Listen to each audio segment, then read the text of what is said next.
Bismillahirrahmanirrahim. Assalamualaikum warahmatullahi wabarakatuh. Waalaikumsalam warahmatullahi wabarakatuh. Alhamdulillah, alhamdulillahirobbilalamin. Asyhadu an la ilaha illallah wa syarika lah wa asyhadu anna Muhammadan abduhu wa rasuluhu la nabiyya ba'dah.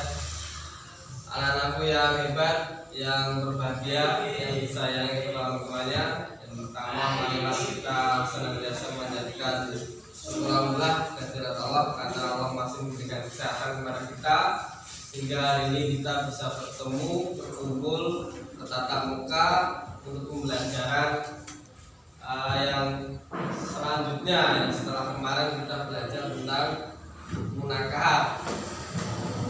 Anak-anakku yang berbahagia, hari ini kita melanjutkan materi yang kemarin. Kita akan belajar tentang tujuan pernikahan dan juga hikmah dari pernikahan. Kemarin kita sudah belajar tentang pengertian pernikahan, kemudian dasar hukum atau dalil dari pernikahan yang ada di dalam Al-Quran, kemudian syarat dan rukun pernikahan. Tentunya sudah kalian pahami dan sudah nyantol di pikiran kalian ya, sebagai bekal kalian nanti setelah lulus sekolah. Oke, kita mulai dari tujuan pernikahan. Sudah kita tayangkan di slide walaupun mungkin tidak begitu terang ya karena cahayanya. Ada tujuan pernikahan yang pertama untuk memenuhi tuntutan naluri manusia yang asasi. Jadi naluri manusia ya, bahwa manusia ketika proses pertumbuhannya sudah sampai matang, artinya bukan anak-anak lagi, maka secara naluri dia akan mencari ataupun akan menyukai, mencintai lawan jenis. Itu yang normal ya. Seorang laki-laki maka dia akan mencari atau mencintai, menyukai seorang perempuan. Seorang perempuan maka dia akan menyukai seorang laki-laki. Itu naluri manusia ya. Kemudian manusia butuh kasih sayang, sehingga tidak ada manusia yang secara naluri itu ingin sendiri, tidak membutuhkan kasih sayang, hidup sendiri, apapun sendiri. Secara naluri tidak ada manusia seperti itu. Nah, tujuan dari pernikahan ya, dia mencari pasangan hidup biar kasih sayangnya, cintanya terpenuhi semacam itu. Itu yang pertama. Kemudian yang kedua, untuk meningkatkan ibadah kepada Allah. Di separuh agama, separuh ibadah manusia itu terpenuhi ketika dia sudah menikah. Artinya menikah ini punya nilai ibadah yang luar biasa. Sehingga apa? Kalian sebagai orang Islam, sebagai manusia hamba Allah, ketika kita menikah maka di situ ada ibadah yang kita lakukan. Nah, setelah itu juga banyak ibadah yang kemudian bisa dilakukan bersama dengan suami istri. Nah, kemudian perlu diketahui bahwa seorang perempuan yang sudah menikah atau istri, maka surga itu ada pada suami. Surga itu ada pada suami. Kalau kita mengenal atau mengetahui seorang anak surganya ada di telapak kaki ibu, maka seorang istri tidak demikian lagi. Seorang istri maka surganya ada pada suami. Artinya apa? Kalau kalian taat, menyayangi, mencintai suaminya, maka kamu akan mendapatkan surga. Tidak menjadikan suaminya marah dan sebagainya. Nah, itu sehingga ada ibadah yang kemudian lebih besar, lebih baik setelah menikah. Kemudian yang ketiga, untuk mendapatkan keturunan yang soleh. Artinya melalui proses pernikahan yang resmi halal, kemudian mendapatkan keturunan yang halal, yang soleh. Karena ada pasti kan ketika seorang suami istri kemudian istrinya hamil, kemudian lahir, maka diharapkan anaknya anak yang soleh. Ini tujuan dari pernikahan, tujuan dari pernikahan. Ini sebagai pedoman bagi kita. Jangan sampai seorang laki-laki tidak ingin menikah karena takut harus mengurusi istrinya. Seorang perempuan takut menikah karena nanti harus mengurusi suaminya. Ataupun yang lainnya, ketakutan lainnya yang kemudian menjadikan kalian tidak mau menikah. Atau kadang biasanya minder waktunya ora ayu wis elek, ora sugih, minder, kemudian tidak ingin mencari suami lain, itu tidak boleh. Yang laki-laki merasa tidak ganteng, kerjanya serabutan, sudah tidak kaya, kerjanya serabutan, minder, nah itu juga tidak boleh. Harus mencari pasangan hidup. Yang laki-laki cari perempuan, yang perempuan yang berharap ada laki-laki yang datang. Kalau tidak ada ya minta dicarikan. Jangan kemudian orang langsung teko pasrah, tidak, tetap berusaha.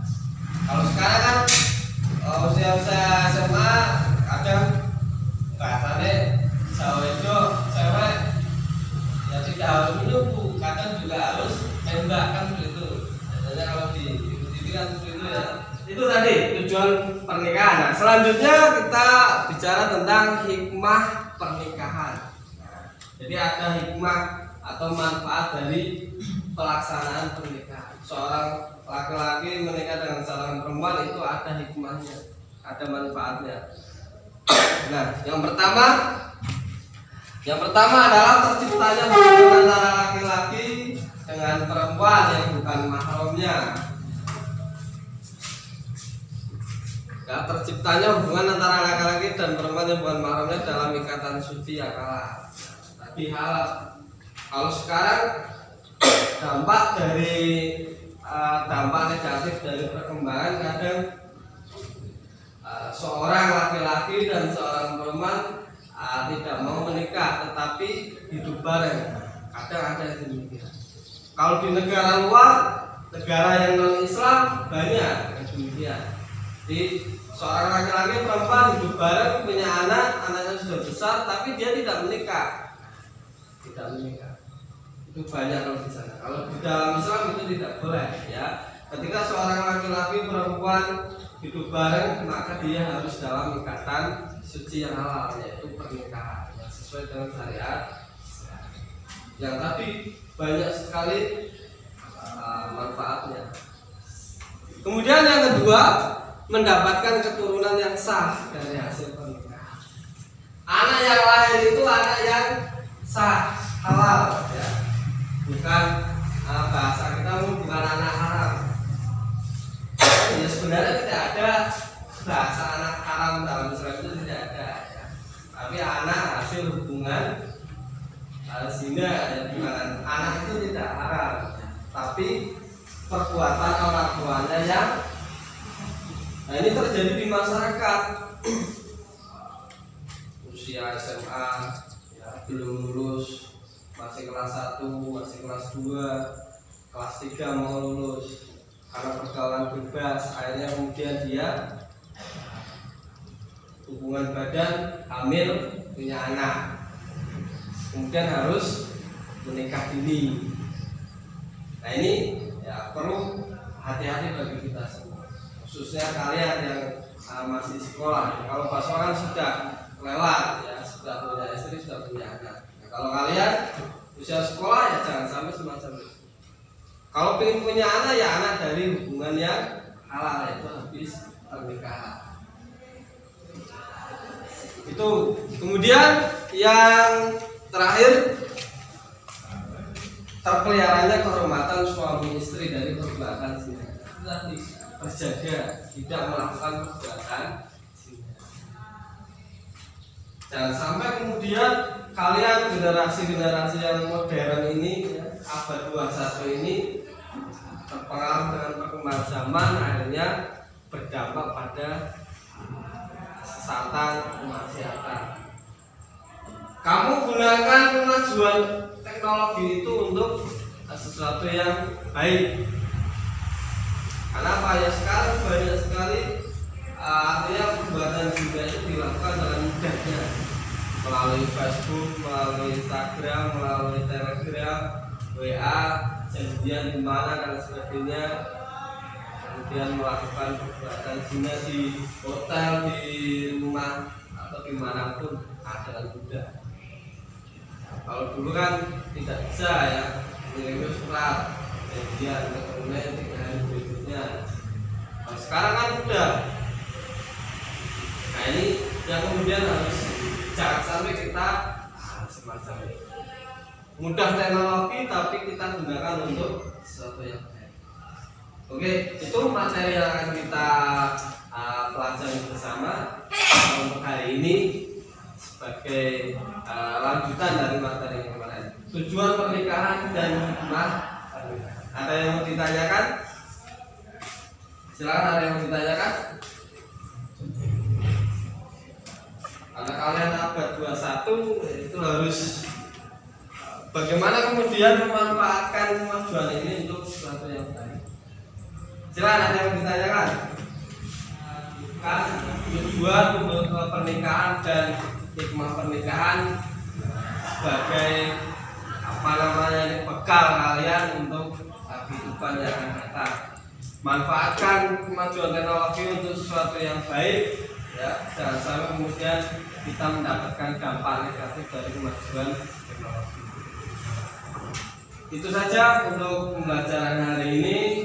Pembelajaran berikutnya nanti kita akan belajar tentang talak, rujuk, dan masa idah. Apa itu talak, apa itu rujuk, apa itu masa idah akan kita pelajari pada pertemuan yang akan datang.